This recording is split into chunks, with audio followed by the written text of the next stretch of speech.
నమస్కారం. నిజం TV news కి స్వాగతం. హెడ్లైన్ చూద్దాం.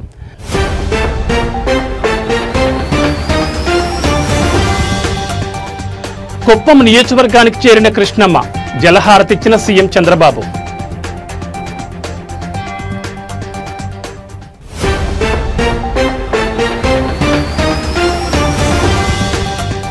జనసేన పార్టీ బలోపేతంపై దృష్టి సారించిన పవన్. విశాఖ వేదికగా సేనతో సేనాని కార్యక్రమం.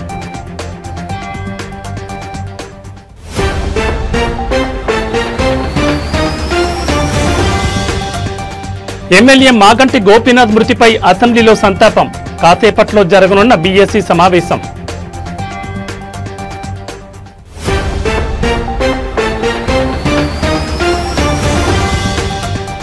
అగ్ర నిర్మాత అల్లు అరవింద్ ఇంట తీవ్ర విషాదం. అల్లు అరవింద్ తల్లి కనకరత్నమ్మ కన్నుమూత.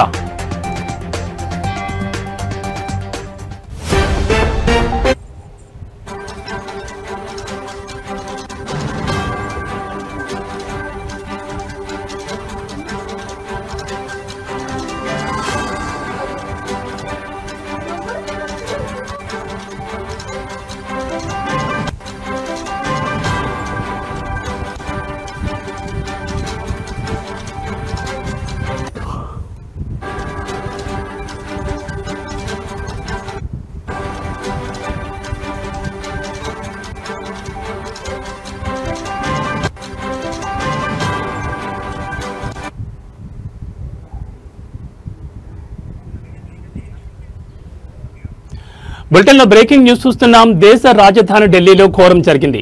ప్రసాదం వివాదం కారణంగా ఒకరు హత్యకు గురయ్యారు. కొందరు వ్యక్తులు ఆలయ సేవకుని అత్యంత దారుణంగా కర్రలతో కొట్టి చంపేశారు. ఇందుకు సంబంధించిన దృశ్యాలు సీసీటీవీలో రికార్డ్ అయ్యాయి. ప్రస్తుతం ఈ వీడియో వైరల్ గా మారింది.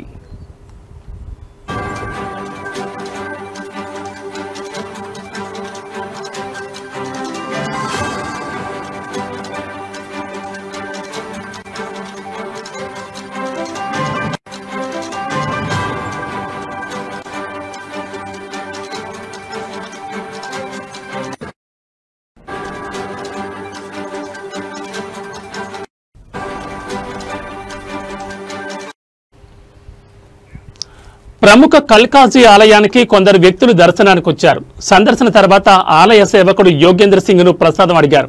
అడగగానే ప్రసాదం అందచేశాడు. మరింత ఇవ్వాలని డిమాండ్ చేశారు. అందుకు యోగేంద్ర సింగ్ నిరాకరించాడు. దీంతో గొడవకు దిగారు. విచక్షణ మరిచిన గ్యాంగ్ కర్రలు తీసుకుని ఆలయ సేవకుడిపై దాడికి పాల్పడ్డారు. ఒక్కరిని చేసి మూకుముడిగా దాడికి పాల్పడ్డారు. అక్కడికక్కడే యోగేంద్ర సింగ్ ప్రాణాలు కోల్పోయాడు. ఇందుకు సంబంధించిన దృశ్యాలు సీసీటీవీలో రికార్డ్ అయ్యాయి.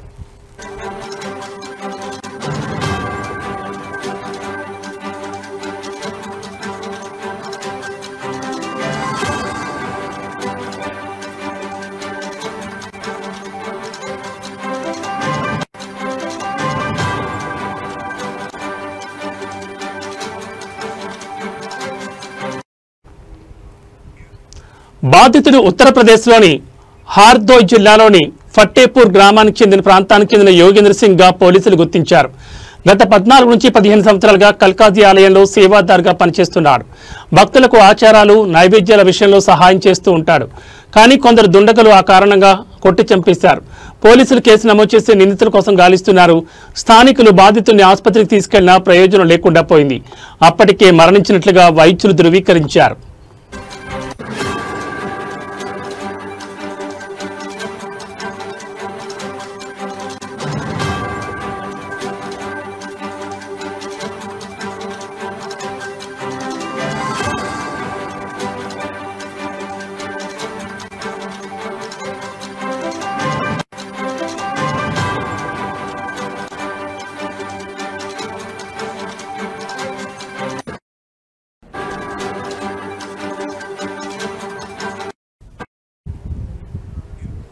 భారతీయ న్యాయ సంహితలోని సంబంధిత సెక్షన్ల కింద పోలీసులు కేసు నమోదు చేశారు. నిందితుల కోసం గాలిస్తున్నారు. దక్షిణపురి నివాసి అయిన 30 ఏళ్ల అతుల్ పాండే అనే నిందితుని స్థానికులు పట్టుకుని పోలీసులకు అప్పగించారు. మిగిలిన నిందితుల కోసం గాలిస్తున్నట్లు పోలీసులు పేర్కొన్నారు.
బులెటిన్లో మరో బ్రేకింగ్ న్యూస్ చూస్తున్నాం. కృష్ణమ్మ కుప్పానికి చేరుకుంది. కుప్పం నియోజకవర్గంలోని చివరి భూముల వరకు చేరింది.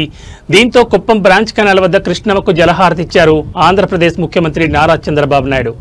హంద్రీనీవా కాల్వల విస్తరణ పనుల ద్వారా కుప్పం చివరి భూములకు చేరాయి కృష్ణా జలాలు. ఏకంగా శ్రీశైలం నుంచి 738 కిలోమీటర్లు ప్రయాణించి కుప్పంలో బీడు భూములను తడుపుతోంది కృష్ణానది.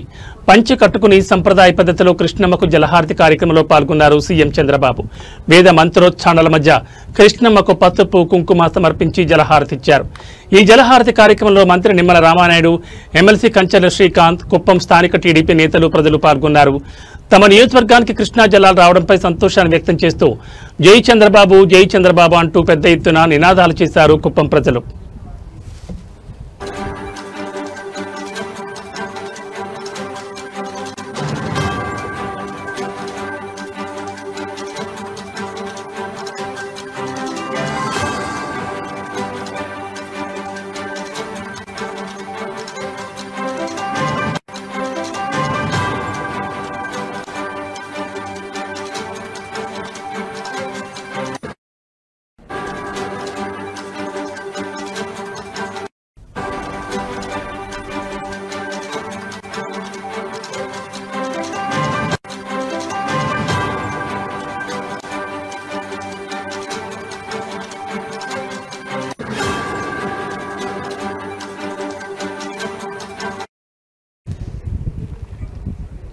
ఇక కుప్పంలో స్త్రీ శక్తి బస్సులో ప్రయాణించారు ముఖ్యమంత్రి చంద్రబాబు.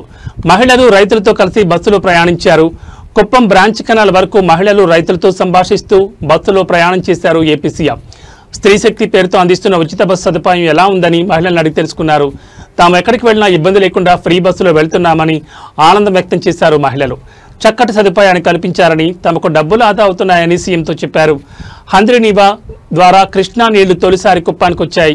కాలువలో నీళ్లు చూశారా, చెరువులు నిండాయా అంటూ చంద్రబాబు ఆరా తీశారు. తొలిసారి కుప్పానికి కృష్ణమ్మ వచ్చిందని చాలా సంతోషంగా ఉందని రైతులు, మహిళలు సీఎం చంద్రబాబుకు తెలిపారు.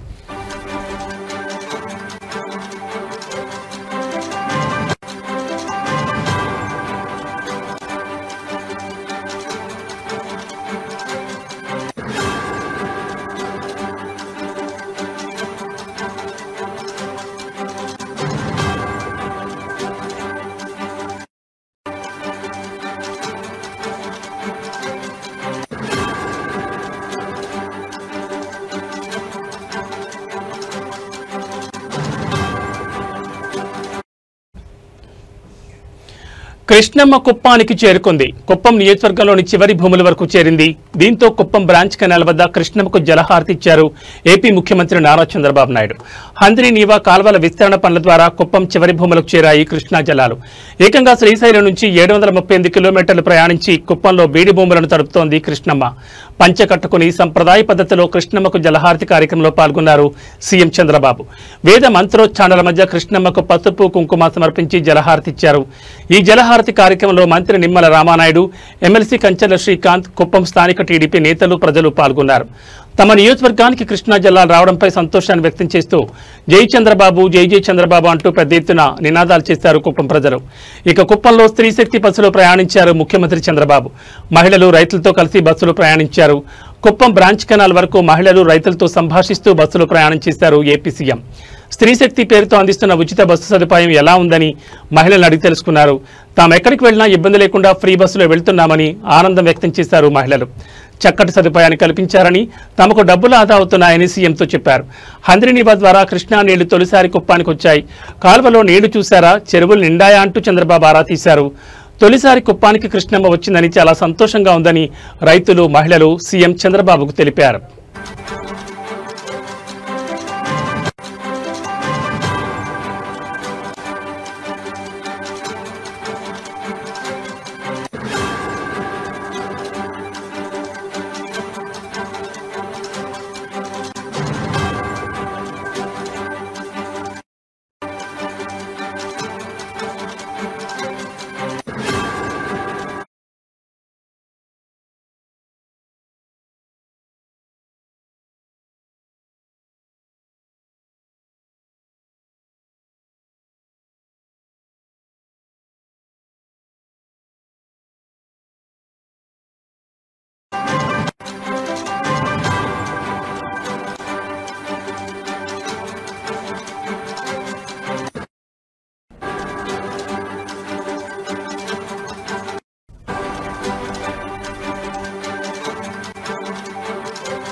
బులెటిన్లో మరో బ్రేకింగ్ న్యూస్ చూస్తున్నాం. ఆంధ్రప్రదేశ్లో కూటమి ప్రభుత్వం ఏర్పడిన తర్వాత ఓవైపు ప్రభుత్వంలో భాగస్వామిగా ఉంటూనే మరోవైపు పార్టీ బలోపేతంపై దృష్టి సారించారు జనసేన అధినేత AP deputy CM Pawan Kalyan. అందులో భాగంగా విశాఖ వేదికగా సేనతో సేనాని కార్యక్రమం నిర్వహిస్తున్నారు. 2 రోజుల పాటు సాగిన ఈ సమావేశాలు ఇవాళ బహిరంగ సభతో ముగియనున్నాయి. సేనతో సేనాని సభకు 2 తెలుగు రాష్ట్రాల నుంచి క్రియాశీలక కార్యకర్తలు హాజరు కానున్నారు. విశాఖ ఇందిరా ప్రియదర్శిని మైదానంలో సభా ప్రాంగణం కానుండగా సాయంత్రం 6 గంటలకు పవన్ కళ్యాణ్ ప్రసంగించనున్నారు. సభా వేదికకు అల్లూరు సీతారామరాజు ప్రాంగణంగా నామకరణం చేసింది జనసేన. పార్టీ భవిష్యత్తు, కూటమి నేతల మధ్య సఖ్యత, సుపరిపాలన వంటి అంశాలపై పవన్ ప్రసంగం కొనసాగనుండగా కూటమిలో భాగస్వామిగా ఉన్న పవన్ కళ్యాణ్ ప్రసంగంలో తన దూకుడు చూపిస్తారా లేదా అనేది ఆసక్తికరంగా మారింది.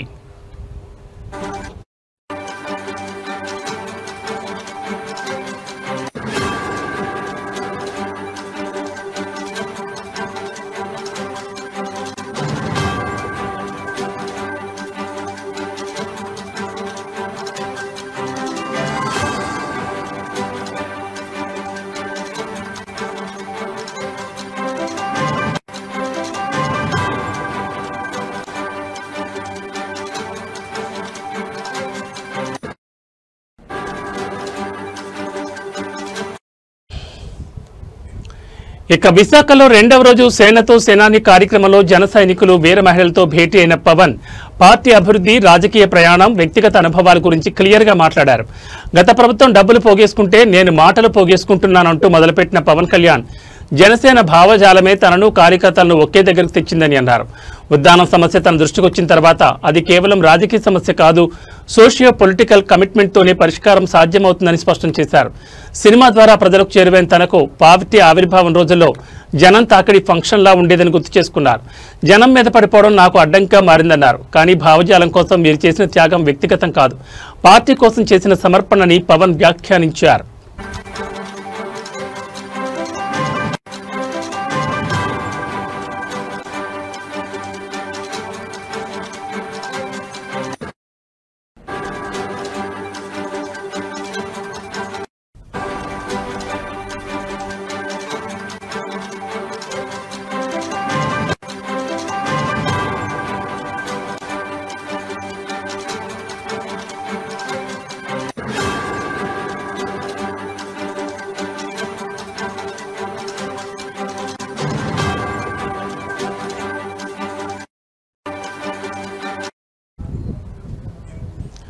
ఆంధ్రప్రదేశ్లో కూటమి ప్రభుత్వం ఏర్పడిన తర్వాత ఓవైపు ప్రభుత్వంలో భాగస్వామిగా ఉంటూనే మరోవైపు పార్టీ బలోపేతంపై దృష్టి సారించారు జనసేన అధినేత AP deputy CM Pawan Kalyan. అందులో భాగంగా విశాఖ వేదికగా సేనతో సేనాని కార్యక్రమం నిర్వహిస్తున్నారు. 2 రోజుల పాటు సాగిన ఈ సమావేశాలు ఇవాళ బహిరంగ సభతో ముగియనున్నాయి. సేనతో సేనాని సభకు 2 తెలుగు రాష్ట్రాల నుంచి క్రియాశీలక కార్యకర్తలు హాజరు కానున్నారు.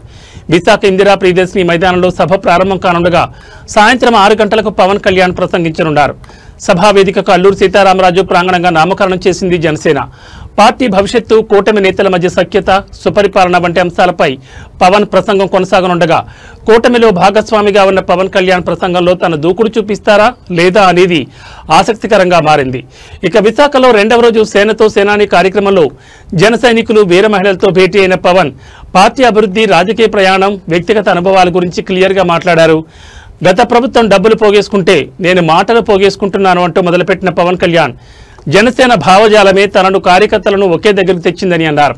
ఉద్దానం సమస్య తన దృష్టికి వచ్చిన తర్వాత అది కేవలం రాజకీయ సమస్య కాదు, సోషియో పొలిటికల్ కమిట్మెంట్ తోనే పరిష్కారం సాధ్యమవుతుందని స్పష్టం చేశారు. సినిమా ద్వారా ప్రజలకు చేరువైన తనకు పార్టీ ఆవిర్భావం రోజుల్లో జనం తాకిడి ఫంక్షన్లా ఉండేదని గుర్తు చేసుకున్నారు. జనం మీద పడిపోవడం నాకు అడ్డంకిగా మారిందన్నారు. కానీ భావజాలం కోసం మీరు చేసిన త్యాగం వ్యక్తిగతం కాదు, పార్టీ కోసం చేసిన సమర్పణని పవన్ వ్యాఖ్యానించారు.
బులెటిన్లో మరో బ్రేకింగ్ న్యూస్ చూస్తున్నాం. తెలంగాణ అసెంబ్లీ ప్రత్యేక సమావేశాలు రేపటికి వాయిదా పడ్డాయి.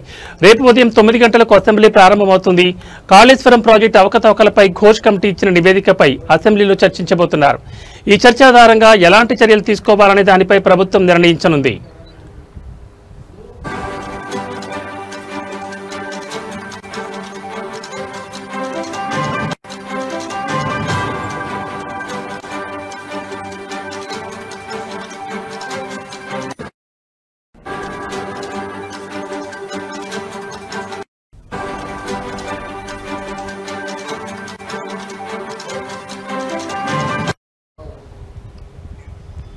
కాసేపట్లో బీఎస్సీ సమావేశం జరగనుంది.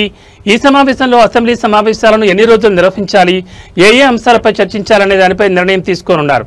శాసనమండలి కూడా రేపటికి వాయిదా పడింది. మరోవైపు బీఆర్ఎస్ ఎమ్మెల్యే మాగంటి గోపీనాథ్ మృతిపై అసెంబ్లీలో సంతాపం ప్రకటించారు.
బులెటిన్లో మరో బ్రేకింగ్ న్యూస్ చూస్తున్నాం. కోవూరు పోలీస్ స్టేషన్లో 3వ రోజు కూడా లేడీ డాన్ నీడిగుంట అరుణ విచారణ కొనసాగుతోంది.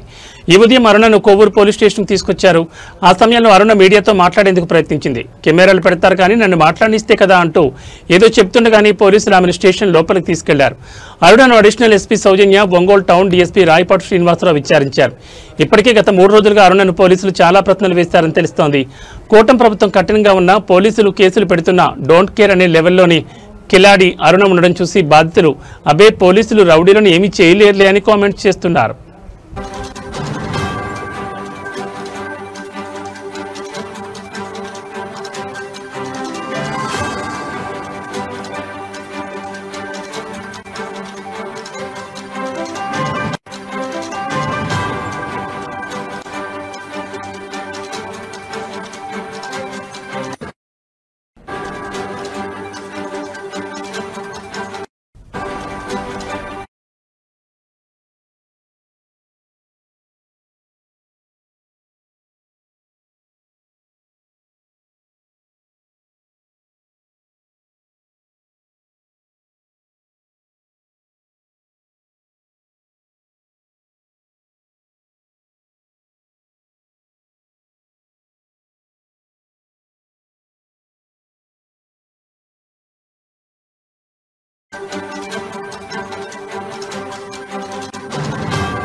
బులెటిన్లో మరో బ్రేకింగ్ న్యూస్ చూస్తున్నాం. టాలీవుడ్లోని ప్రముఖ నిర్మాణ సంస్థ గీతా ఆర్ట్స్ అధినేత అగ్ర నిర్మాత అల్లు అరవింద్ ఇంట తీవ్ర విషాదం నెలకొంది. ఆయన మాతృమూర్తి అల్లు రామలింగయ్య సతీమణి అల్లు కనకరత్నమ్మ వృద్ధాప్య సమస్యలతో కన్నుమూశారు.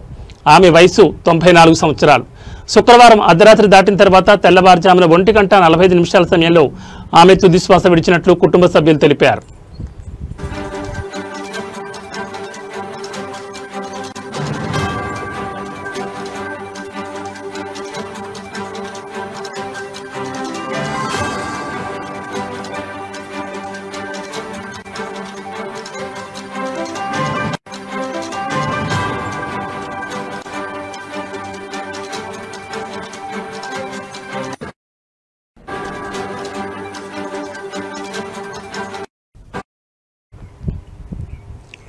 ఈ రోజు ఉదయం 9 గంటలకు ఆమె పార్థివ దేహాన్ని అల్లు అరవింద్ నివాసానికి తీసుకొచ్చారు.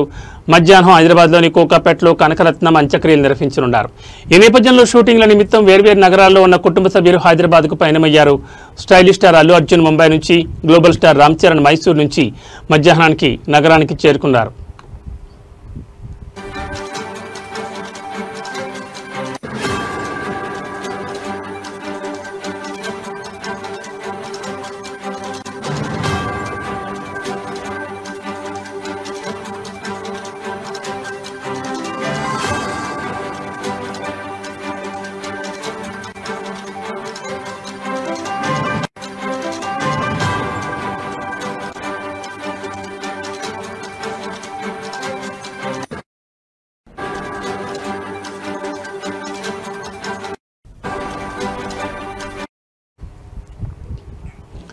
ప్రస్తుతం అల్లు అరవింద్, మెగాస్టార్ చిరంజీవి అంత్యక్రియల ఏర్పాట్లను దగ్గరుండి పర్యవేక్షిస్తున్నారు.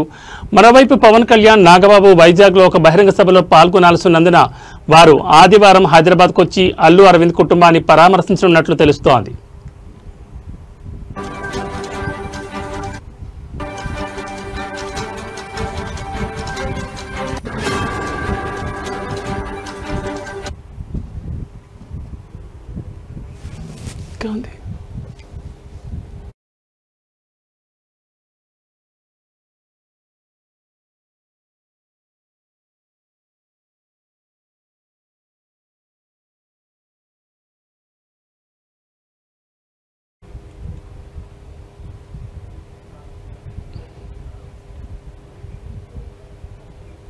ఇవి బులెటిన్ విశేషాలు. మరో బులెటిన్లో మళ్ళీ కలుసుకుందాం. నమస్కారం.